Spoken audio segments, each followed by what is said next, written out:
Hello tout le monde, on se retrouve aujourd'hui dans une nouvelle vidéo, j'espère que vous allez bien. Ça fait hyper longtemps que j'ai pas fait de vidéo et je me suis dit que c'était l'occasion de revenir. Comme vous avez pu voir dans le titre, j'aimerais partager avec vous mon expérience sur mon premier trimestre de grossesse. Oui, je suis enceinte et je me suis dit que ce serait super cool de partager tout ça avec vous. Avant de vous confier tout ça, n'hésitez pas à vous abonner à ma chaîne si ce n'est pas encore fait et à venir me rejoindre sur mes réseaux sociaux que je vous affiche à l'écran et également dans la barre d'infos.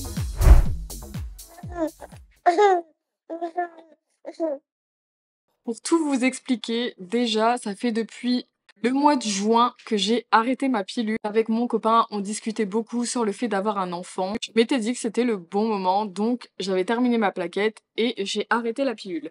À partir de là, je me suis dit que ça allait prendre grave du temps. Pour moi, à partir du moment où on arrête la pilule, j'étais persuadée dans ma tête que le temps que le corps se remette en route, qu'il fallait au moins 1 an pour pouvoir avoir un enfant. J'ai eu un cycle qui a eu du mal à revenir naturellement. Je ne savais plus quand est-ce que j'allais avoir mes règles. Il y avait plus rien de régulier.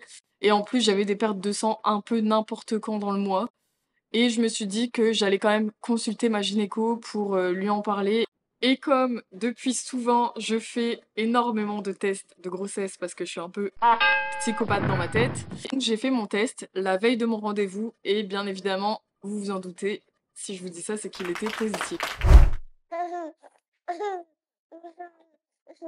De là, je l'ai annoncé à mon copain, il était super content. Donc j'ai appelé mon médecin généraliste pour lui en parler tout de suite. Je suis allée le voir et du coup, il m'a donné une ordonnance pour que je puisse aller faire une prise de sang. C'était déjà 1 mois et demi en fait que j'étais enceinte sans le savoir. Bien évidemment, l'après-midi, j'ai quand même été à mon rendez-vous chez ma gynécologue. Elle a directement fait du coup une échographie. Ensuite, bien évidemment, j'ai eu une prise de sang qui s'en est suivie avec les taux qu'on fait habituellement, plus des taux de tests d'anticorps. Ça permet de voir de quoi vous êtes protégé ou non, notamment de la toxoplasmose.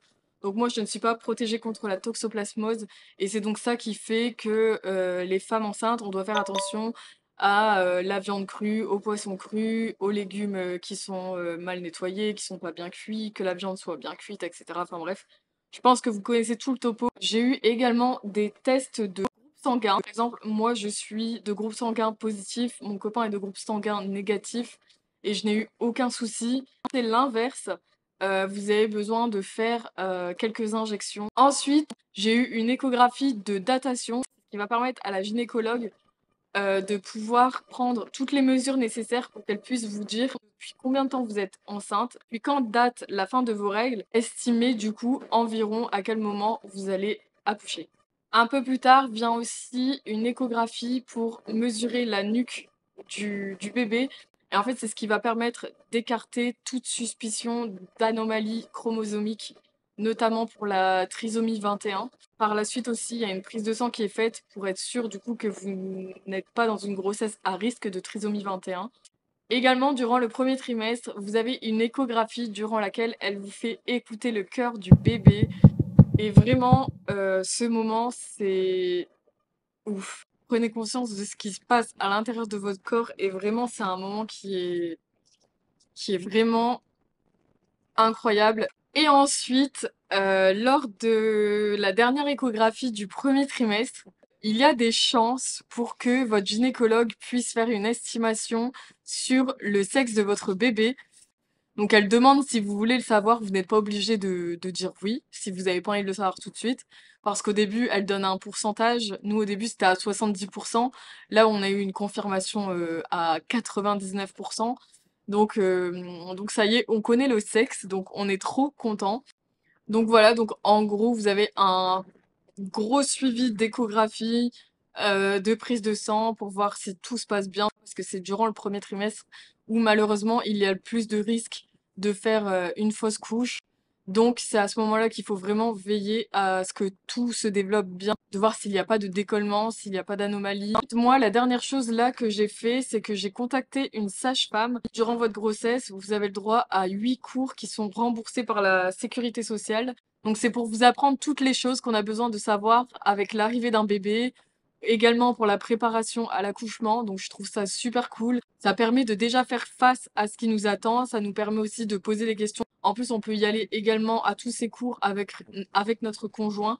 Donc ça, c'est cool aussi parce que pareil, si lui, il a des questions, il peut les poser également. On explique tout de A à Z, pratiquement jusqu'à l'arrivée du bébé et même après, vous avez un suivi qui continue avec votre sage-femme. Donc moi, j'ai déjà été voir à la sage-femme pour faire une première approche pour qu'on puisse déjà se connaître et voir aussi si le feeling passe parce que c'est important aussi. Donc c'est pas pour maintenant, mais au moins j'ai déjà mes cours qui sont programmés. On a déjà posé toutes les dates jusqu'à la date du terme. J'espère que je vous ai tout dit, mais sinon, en ce qui concerne mon ressenti à moi, j'ai eu quasiment aucun symptôme.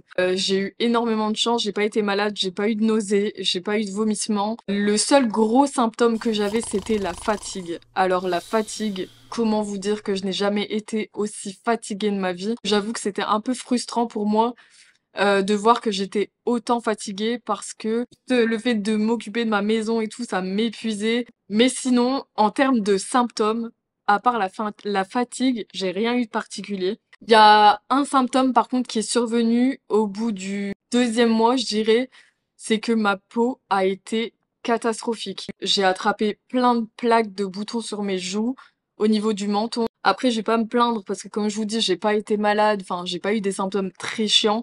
Et sinon, j'ai eu aussi pas mal de changements d'humeur. J'avais ce sentiment de pouvoir passer de la joie à la tristesse d'une seconde à l'autre.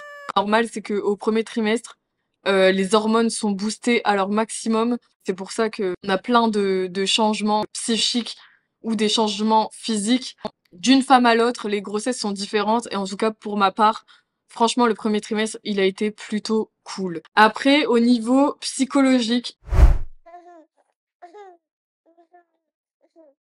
alors j'ai toujours eu ce sentiment de joie, j'ai toujours été contente de savoir que j'étais enceinte. Mais déjà, il y a eu beaucoup de moments où j'ai eu du mal à réaliser que je l'étais. Mais pendant tout le premier trimestre, mon ventre est resté très plat, ce qui me paraît normal pour une première grossesse. Ça a été très très très difficile pour moi de réaliser que j'étais enceinte. C'est très particulier de ne voir aucun changement physique. J'ai jamais eu de moment où j'étais triste, en mode ah mon Dieu, non, je regrette, j'aurais pas dû faire ça. C'était plus en mode ah mais est-ce que je vais y arriver? Est-ce que je suis vraiment prête?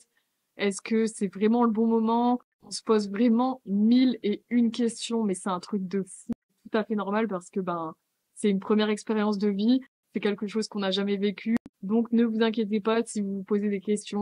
Ce sont des questions qui pour moi sont normales. Surtout, il faut pas hésiter à en parler avec votre gynécologue ou avec votre sage-femme ou même avec votre conjoint, un membre de votre famille. Et sinon, dernière chose dont je voulais vous parler, durant ma grossesse, j'ai téléchargé une application. Cette application, elle s'appelle Grossesse Plus. Je vais vous mettre une capture d'écran juste ici pour vous expliquer un petit peu ce que c'est. Sur cette application, on peut voir un bébé virtuel qui se développe. En fait, vous avez juste à entrer la date de votre terme et en fait, ça fait tout le calcul tout seul. C'est cool, comme ça, vous pouvez voir l'avancée de votre bébé de manière virtuelle. On vous dit également quelle taille il a. On vous compare aussi à un fruit pour pouvoir un peu vous imaginer la taille qu'il a dans votre ventre. Donc chaque semaine, en fait, il y a des petits dossiers qui sont faits pour vous expliquer ce qui change au niveau de votre bébé et ce qui change au niveau de votre corps. Et vous avez également plein de petits dossiers astuces. Par exemple, il y a des dossiers sur, bah justement, serais-je une bonne mère? Ça, c'était le dossier d'hier. Donc en fait, c'est fait pour vous rassurer, pour vous expliquer que c'est normal, tous vos ressentis, etc. Ensuite, vous avez aussi des dossiers sur quels soins de beauté sont sûrs pendant la grossesse, des conseils de santé, quand mon bébé va-t-il reconnaître ma voix, des astuces pour s'occuper des vergetures. Enfin bref, il y a plein de dossiers, plein de choses. C'est grave intéressant. Vous pouvez apprendre plein de choses grâce à cette application. Des dossiers médicaux aussi pour vous parler un peu des examens, des échographies qui vous attendent, etc. C'est trop cool. Ça fait un petit suivi personnalisé sans avoir besoin d'un professionnel de santé. Donc c'est trop bien. Je trouve ça grave rassurant. Donc voilà, c'en est tout pour cette vidéo pour mon premier trimestre.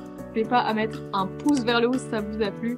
N'hésitez pas à me raconter, vous, votre expérience sur votre premier trimestre de grossesse dans les commentaires.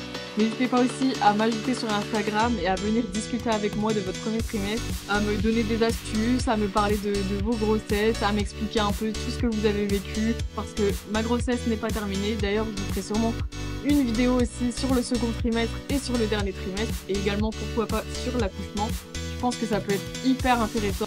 En tout cas, je vous laisse, je vous fais d'énormes bisous et je vous dis à bientôt pour une prochaine vidéo. Mouah.